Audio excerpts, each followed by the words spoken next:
Pour démarrer un peu le bilan de l'année 2015, je vais peut-être rappeler l'état dans lequel on a démarré l'année. On a démarré 2015 dans le soulagement absolu de la fin de campagne de dons de l'année dernière, qui avait été très, très difficile à démarrer, qui s'est terminée avec un élan de soutien extrêmement massif et touchant, suite à un appel au secours de Philippe. Alors forcément, vous qui êtes là, en général, vous êtes ceux qui nous soutiennent, donc vous avez l'habitude de nous soutenir, on vous en remercie.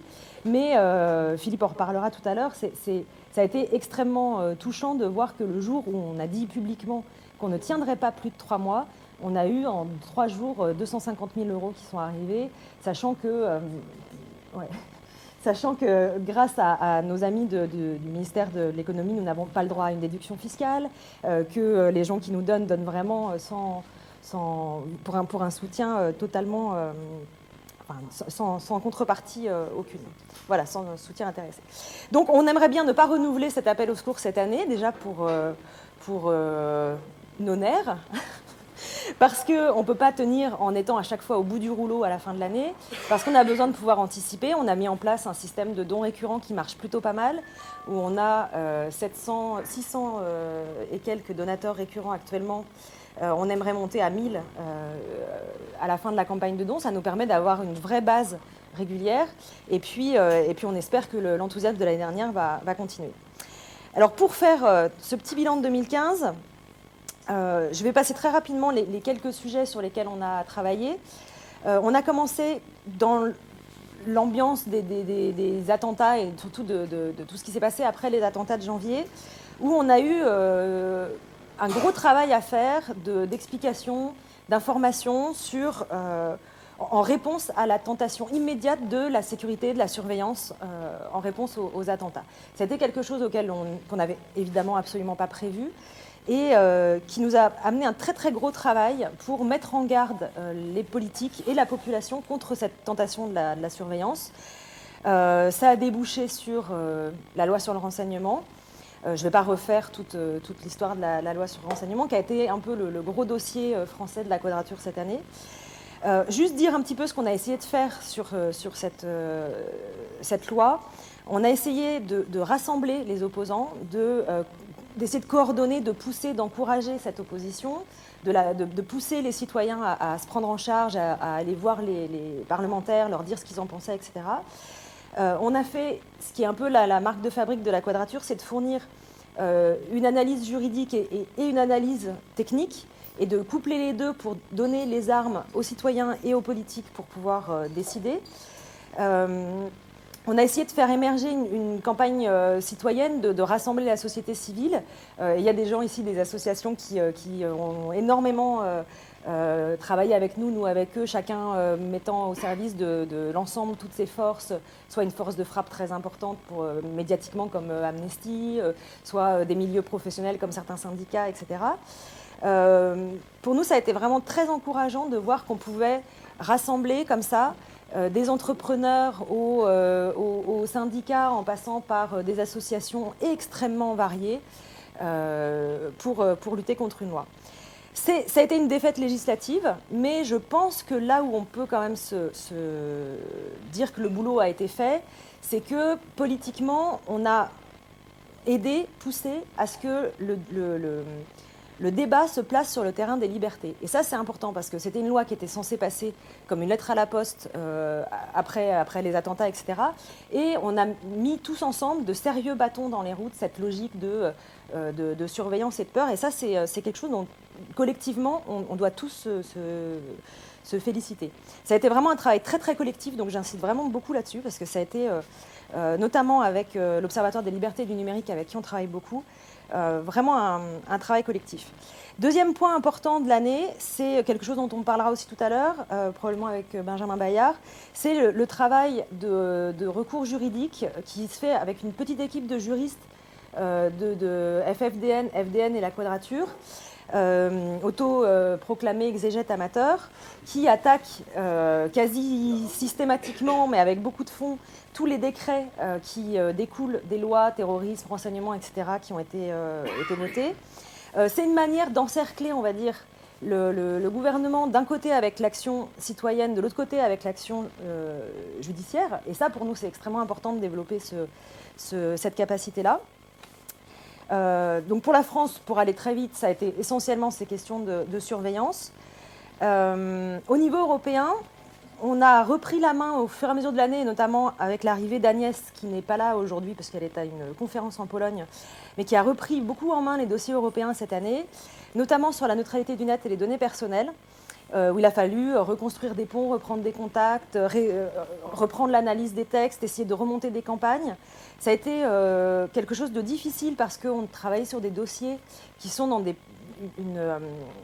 une période très peu propice à la campagne démocratique, puisque c'est ce qu'on appelle les trilogues, les négociations assez opaques entre la Commission européenne, le Conseil de l'Union européenne et le Parlement européen. Donc peu d'actions possibles, mais c'est important de les faire quand même. C'est très joli ce petit portable. Mais ce pied remis dans les actions européennes est très encourageant et c'est quelque chose qu'on va reprendre. L'année prochaine, on va avoir probablement des nouvelles réformes, notamment du droit d'auteur au niveau européen, qui nous promettent des combats homériques entre les industries culturelles, les ayants droit et les intérêts des citoyens. Au niveau européen, on a aussi entamé un travail sur la surveillance, alors qui est peut-être moins visible, mais le Parlement européen se pose pas mal de questions sur les lois de surveillance qui sont votées un peu partout en Europe et notamment en France. Et là, on a remarqué qu'on était sollicité pour intervenir, conseiller, etc., en prenant en compte tout le travail qu'on avait fait en France. Donc ce pont entre la France et l'Europe se fait de plus en plus et c'est vraiment intéressant de voir que nos campagnes en France nourrissent aussi la réflexion et le travail au niveau européen. Donc ça, c'est important. Côté associatif, pour terminer, dans les choses qu'on a pas mal mis en place cette année, enfin, on a commencé à la fin 2014 et on a continué, c'est tout un travail de décentralisation et de développement de l'action bénévole qui portera ses fruits dans les mois et les années qui viennent encore plus. On a commencé ce travail de décentralisation en faisant des quadrapéros un peu partout et c'est intéressant de voir par exemple que ce soir on a autant de villes qui font le même soir, à la même heure, des soirées sur le même sujet. C'est quelque chose d'extrêmement encourageant. Pourquoi on veut faire ça?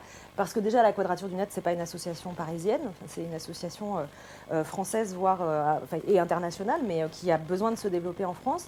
Et parce que les actions locales se nourrissent des rencontres, de l'humain, de la capacité à se retrouver, à se connaître, à avoir envie de faire des choses, que souvent ça se fait très bien autour d'un verre et que c'est une très bonne manière d'augmenter l'empreinte territoriale de la Quadrature et la capacité à faire des choses.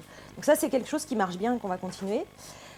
Continuer également tout ce qui est conférences, ateliers, débats, formations diverses et variées sur le plan juridique. Par exemple, on a fait plusieurs ateliers sur les données personnelles ici, qui attirent toujours du monde pour que les gens se montent en compétences, se forment, connaissent les dossiers. C'est important d'aller au fond des dossiers et ça, c'est quelque chose qu'on va continuer.